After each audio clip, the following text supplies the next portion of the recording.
ക്രിസ്തുവിലെത്രയും സ്നേഹം നിറഞ്ഞവരെ, വചനയാത്രയിലേക്ക് ഏവർക്കും സ്വാഗതം.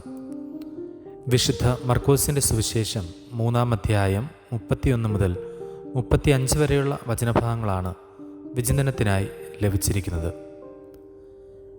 ദൈവത്തിൻ്റെ ഹിതം നിർവഹിക്കുന്നവരാണ് തൻ്റെ അമ്മയും സഹോദരങ്ങളും എന്ന ആഴത്തിലുള്ള ചിന്ത യേശു പങ്കുവയ്ക്കുന്ന സന്ദർഭമാണ് ഈ സുവിശേഷ ഭാഗം. അപ്പൻ, അമ്മ, സഹോദരങ്ങൾ തുടങ്ങിയ തൻ്റെ ഭവനത്തെ കുടുംബമായി നിർവചിക്കുന്ന ഒരു ഗൃഹസ്ഥൻ്റെ ബോധതലത്തെ ആത്മീയമായ ഒരു അവബോധത്തിലേക്ക് യേശു ഉയർത്തുകയാണ്. ജീവിതത്തിൻ്റെ ഓരോ ചുവട്ടിലും ആരെങ്കിലുമൊക്കെ നമുക്ക് വേണ്ടി കരുതലോടെ ഇരുന്നേ പറ്റൂ. ശൈശവത്തിൽ മാതാപിതാക്കൾ, വളർച്ചയിൽ ഗുരുക്കന്മാർ, യൗവനത്തിൽ സഖി, വാർദ്ധക്യത്തിൽ മക്കൾ. നമ്മൾ ഒരു അസാധാരണ മനുഷ്യനല്ലെങ്കിൽ ഏതെങ്കിലുമൊക്കെ ചുമലുകൾ താങ്ങി നിന്നേ പറ്റൂ.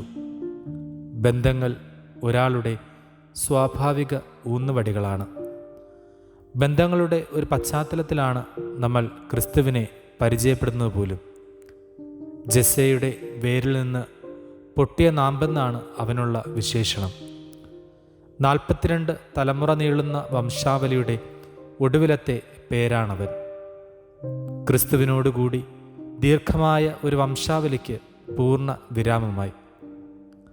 ക്രിസ്തു ആർക്കും ജന്മം കൊടുത്തില്ല. ഇനി മുതൽ പുതിയ നിയമമാണ് ശരീരം ആവശ്യമില്ലാത്ത പിറവികൾ. ഒരാൾ നിങ്ങൾക്ക് മകനോ മകളോ ആകാൻ നിങ്ങളുടെ ഉദരത്തിൽ പിറക്കണമെന്നില്ല.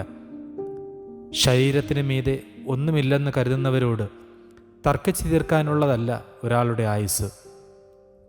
പ്രിയമുള്ളവരെ, ബന്ധങ്ങളെ ഗൗരവമായിട്ടെടുക്കുവാൻ നമ്മെ പ്രേരിപ്പിക്കുന്നുണ്ട്. കടലോരത്ത് നിന്ന് മനുഷ്യരെ പിടിക്കാനായി ആ വലിയ മുക്കുവനെ കണ്ടെത്തിയ രംഗമോർക്കുക. അയാളുമൊത്ത് ജ്വരബാധിതയായ ഭാര്യാമാതാവിൻ്റെ കിടക്കയിലെത്തി രോഗാതുരമായ ബന്ധങ്ങളെ ദൃഢപ്പെടുത്തണമെന്ന സൂചന നൽകുന്നതിന് വേണ്ടി. പരസ്പരം കാവലാവുകയാണ് ബന്ധങ്ങളുടെ ധർമ്മമെന്ന് യേശു നമ്മെ ഓർമ്മിപ്പിക്കുന്നു.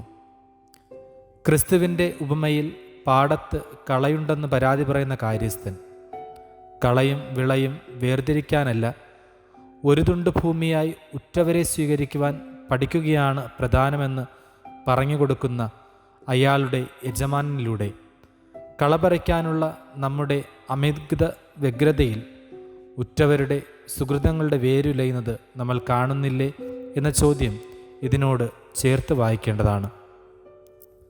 എല്ലാ അർത്ഥത്തിലും ഒരു ഗാർഹിക മനുഷ്യനായിരുന്നു ക്രിസ്തു.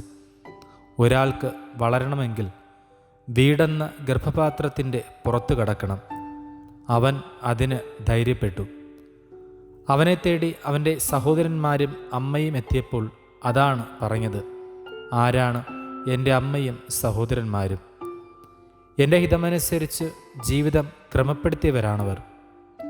അതോടുകൂടി ബന്ധങ്ങൾക്ക് മീതെ പുതിയ അവബോധങ്ങളുടെയും പ്രകാശത്തിൻ്റെയും സ്നാനമുണ്ടായി. രവീന്ദ്രനാഥ് ടാഗോറിൻ്റെ വിശ്വഭാരതി സർവകലാശാലയിൽ എഴുതി വച്ചിരിക്കുന്നത് വിശ്വം ഭവത്വേക നീടം എന്നാണ്. അതായത് ലോകം ഇവിടെ ഒരു പക്ഷിക്കൂട് പോലെ വർദ്ധിക്കുന്നു എന്ന്.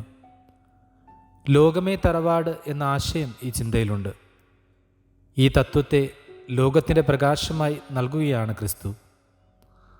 അവൻ പഠിപ്പിച്ചുകൊണ്ടിരിക്കുമ്പോൾ അവൻ്റെ അമൃതമൊഴികളിൽ ഹൃദയം നിറഞ്ഞ ഒരു സ്ത്രീ വിളിച്ചു പറഞ്ഞു, നിന്നെ മുലയൂട്ടിയ മാറും നിന്നെ വഹിച്ച ഉദരവും എത്രയോ അനുഗ്രഹീതം. ക്രിസ്തു പറഞ്ഞു, അതുപോലെ തന്നെ അനുഗ്രഹീതരാണ് ദൈവവചനം കേൾക്കുകയും പാലിക്കുകയും ചെയ്യുന്നവർ. രക്തബന്ധമുള്ളവരോടുള്ള മമത ലോകത്തിൽ സാധാരണമാണ്. അതിനെ ഉപേക്ഷിക്കാതെ ആർക്കും ആധ്യാത്മിക വഴികളിലേക്ക് പ്രവേശിക്കുവാൻ ആവുകയില്ല. ആ ശരീരമാകട്ടെ പെട്ടെന്ന് നശിച്ചു പോകാവുന്നതാണ്. ഈ തത്വം തിരിച്ചറിയുകയാണെങ്കിൽ ബാഹ്യമായ രക്തബന്ധങ്ങളെക്കാൾ സ്വർഗസ്ഥനായ പിതാവിൻ്റെ ഇഷ്ടം നിറവേറ്റുന്നവരിൽ സഹോദരങ്ങളെയും അമ്മയും കണ്ടെത്തുവാൻ നമുക്ക് കഴിയും. എത്രയും സ്നേഹമുള്ളവരെ, വിശുദ്ധ അഗസ്റ്റിൻ ദൈവത്തെ നിത്യസൂദന സൗന്ദര്യം എന്നാണ് വിശേഷിപ്പിക്കുന്നത്.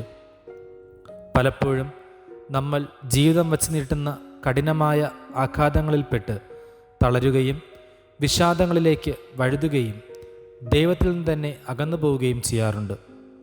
ജോബ് ഭാര്യയോട് ദൈവത്തെക്കുറിച്ച് പറയുന്നത് പോലെ അവിടുത്തെ കൈകളിൽ നിന്ന് അനുഗ്രഹം മാത്രം സ്വീകരിച്ചാൽ മതിയോ? പരുക്കുകളും വേണ്ടേ?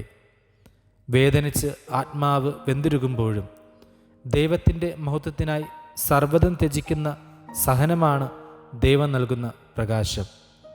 എല്ലാം അറിയുന്ന ദൈവം പൂമരങ്ങൾക്ക് പിന്നിൽ മാത്രമല്ല വെളിപ്പെടുക, മോശയ്ക്ക് കാണിച്ചു കൊടുത്തതുപോലെ മുൾച്ചെടികൾക്ക് പിന്നിലും അവിടുന്ന് തന്നെയാണെന്ന് അറിയുകയാണെങ്കിൽ ഒരു പുത്തൻ അവബോധത്തിലേക്കും ജാഗ്രതയിലേക്കും ആത്മാവ് ഉണരുമെന്നത് തീർച്ചയാണ്.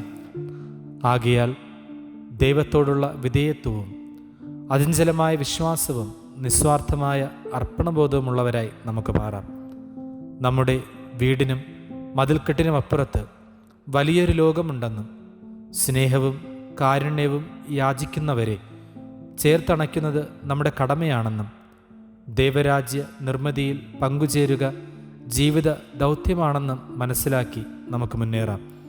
യേശുവിൻ്റെ യഥാർത്ഥ അമ്മയും സഹോദരങ്ങളും ആരാണ് എന്ന ആശയത്തിലേക്ക് സഞ്ചരിക്കാൻ ഏറെ ദൂരം നമുക്ക് ബാക്കിയുണ്ട് എന്ന ബോധ്യത്തോടെ ദൈവഹിതം തിരിച്ചറിഞ്ഞ് അനുസരണയുള്ള സമൂഹമായി നമുക്ക് മാറാം.